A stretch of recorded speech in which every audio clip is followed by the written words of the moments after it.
À tous, bonjour. Je vais vous partager un encouragement que le Seigneur m'a donné. Depuis un temps, je trouvais que j'étais pas, comment tu appelles, il y avait un petit désordre qui s'installait dans ma vie là, du style, je sentais que j'étais pas rangée, disciplinée et puis diligente, voilà. Et c'était, comment tu appelles, c'était vague. En fait, j'avais l'impression d'avoir le moral dans les chaussettes. Donc, j'étais découragée, on va dire, j'étais découragée. Et puis, le mot qui montait dans mon cœur, c'est discipline. Et puis, je me dis, bon, ben, écoute, je vais essayer de ranger, même dans ma vie, en dehors du ministère, vraiment, je trouvais qu'il y avait un désordre. Et puis, alors que je m'apprêtais à rentrer dans un temps de prière avec le Seigneur, et comment dire, la phrase, sinon le mot qui est monté dans mon cœur, c'est ranime le don, ranime le don. Je sais qu'il s'agit de Paul qui a encouragé Timothée, et puis j'ai pas percuté, et j'ai pris mon temps de prière, je crois 1 heure 30, et puis vu que la prière c'est un dialogue, quand j'ai arrêté, j'ai résolu d'écouter le Seigneur. Et je suis restée un temps et j'ai rien reçu. J'ai dit, bon, il va me répondre au courant de la journée. Et alors que je sortais de ces moments, le Seigneur en fait, m'a mis à cœur mais il m'a répondu. Avant même que je ne rentre dans ces temps-là, il m'avait déjà répondu. Oui, et il m'a rappelé le verset, il m'a renvoyé effectivement dans, comment tu appelles, le livre de Timothée, et où Paul encourage, comment dire, Timothée. Timothée, et lorsque j'ai pensé à ça, vraiment, vous savez, Dieu est bon, quoi. C'est-à-dire que tout, j'avais on dit quoi, l'âme découragée, que tu regardes, je regarde ce que je fais, je me sens pas qualifiée, je regarde autour de moi, je regarde les circonstances et tout, j'ai dit, waouh, qu'il n'y a rien qui a un sens, et puis je ne vais nulle part. Je ne vais nulle part, mais le Seigneur m'a renvoyé alors dans 2 Timothée 1,6, à partir du verset 6, il a dit, on va lire. C'est pourquoi je te rappelle, ravive le don que Dieu t'a fait dans sa grâce lorsque je t'ai imposé les mains. Dieu nous a donné un esprit, loin de faire de nous des lâches, mais des lâches, nous rend forts, aimants et réfléchis. N'aie donc pas honte de rendre témoignage au sujet de notre Seigneur. Au sujet de notre Seigneur. On va donner des versets et puis après on va parler. Dans 1 Timothée 4, 12, verset 12, la parole de Dieu dit que personne ne méprise ton jeune âge, mais efforce-toi d'être un modèle pour les croyants par tes paroles, ta conduite, ton amour et ta foi et ta pureté. Amen. On va sauter le verset 13. La parole de Dieu dit, ne néglige pas le don qui t'a été fait par grâce sur la base d'une prophétie lorsque les responsables de l'Église t'ont imposé les mains. Verset 15. Prends ces choses à cœur, consacre-toi à elles, afin que tout le monde soit frappé par tes progrès. Veille sur toi-même, sur ton enseignement, sois persévérant en cela. En agissant ainsi, tu assureras ton salut et celui de tes auditeurs. De tes auditeurs. Donc, vraiment, comment... oui, en fait, Paul disait à Timothée qu'on ne néglige pas son jeune âge, hein, c'est-à-dire que il a reçu le don, il a reçu le don, et ça, comment dire, Dieu fait don à qui il veut, à qui il veut. Donc, Paul encourage à ne pas craindre le mépris, à ne pas avoir honte, ni avoir peur de sa faiblesse. Il doit au contraire ranimer. Ranimer ici, le Seigneur m'a rappelé que c'est, comment dire, il ne faut pas avoir honte.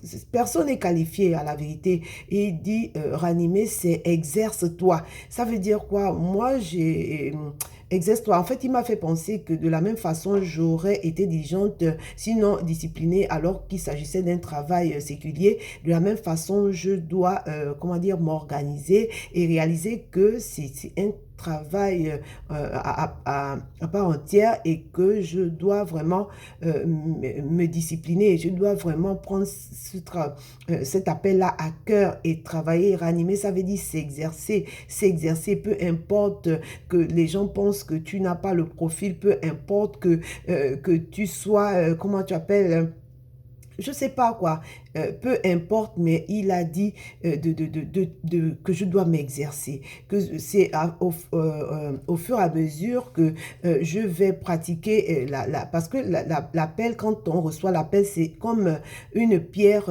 brute, hein, une pierre précieuse qui est brute, il va falloir, comment dire, la travailler pour qu'elle puisse avoir son éclat. Il en va ainsi de l'appel. Il en va ainsi de l'appel. Amen. Voilà. Donc,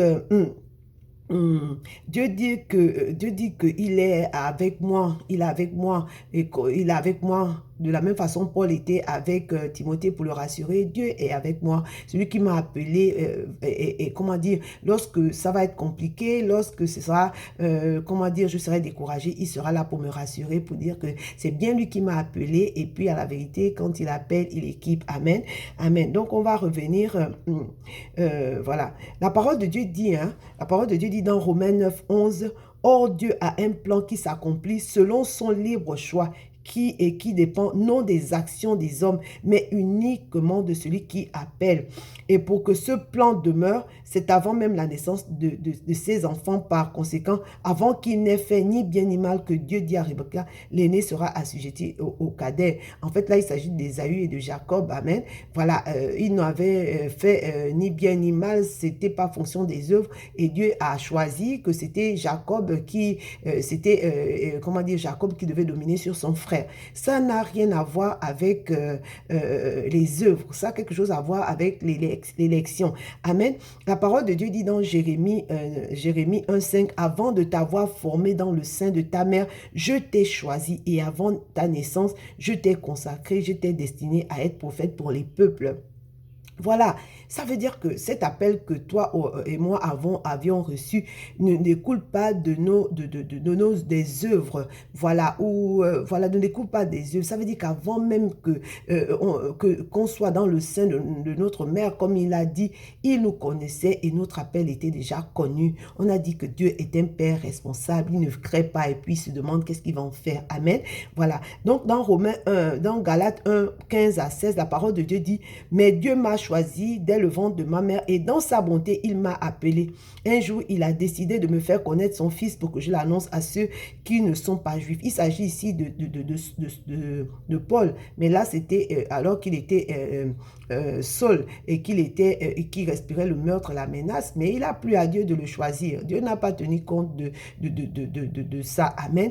Voilà, ça ne dépend pas de nous. C'est une élection qui est faite avant même la fondation du monde. Amen. On va voir, hein, quand on regarde, et puis quand on regarde, quand il dit de ne pas avoir honte, mais de ranimer le don, quand on regarde le type de personnes que le Seigneur s'est toujours choisi pour les utiliser, on voit à l'exemple d'Abraham. Abraham avait 75 ans. Abraham avait 75 ans. On voit ça dans Genèse 12, 14. On voit Moïse. Moïse avait la langue embarrassée. Ça veut dire qu'il était bègue. Il n'était pas qualifié pour pouvoir parler de plus à Pharaon. À Pharaon, il a même dit au Seigneur de choisir Aaron plutôt que lui. Amen. On a l'exemple de Gédéon. Alors Gédéon, on voit ça dans Juge 6, 15. Lui encore, c'est grave. Mais pourtant, Dieu l'a choisi pour être le libérateur d'Israël. Amen. On voit ici l'exemple des apôtres, particulièrement de Pierre, qui était un homme sans instruction, qui était un homme qui était instable. Mais c'est à partir de lui que Dieu c'est à lui que Dieu a confié son église. Amen. Son église. La parole de Dieu dit dans 1 Corinthiens 1, 26, ensuite on va sauter les versets 27 et 20, les versets, non, la parole de Dieu dans 1 Corinthiens 1, 26 à 29, et on va sauter le verset 30 et on va lire le verset 31. La parole de Dieu dit, frères et sœurs, regardez qui vous êtes, vous qui avez reçu l'appel de Dieu parmi vous. Il n'y a pas beaucoup de sages selon le point de vue humain. Pas beaucoup de gens puissants, pas beaucoup de gens importants. Amen. Verset 27, la parole de Dieu dit, mais pour couvrir de honte les sages, Dieu a choisi ceux qui semblent faux dans le monde. Il a choisi ceux qu'on met pour couvrir de honte ce qui est fort. Dieu a choisi ce qui est faible dans le monde. Mais Pour détruire ce qui est important, Dieu a choisi ce qui est petit dans le monde. Il a choisi ce qu'on méprise, ce qui n'est rien du tout. Verset 29, Dieu a fait cela pour que personne ne puisse se vanter devant lui. Et le verset 31 pour finir, alors si quelqu'un veut se vanter, qu'il se vante à cause de Dieu. Personne n'est qualifié. Comme Dieu dit, hein, il ne veut pas partager sa gloire. Donc, les intellectuels ou celui qui se croit plus que quelqu'un qui est dans son appel, à la vérité, comment dire, c'est des orgueilleux.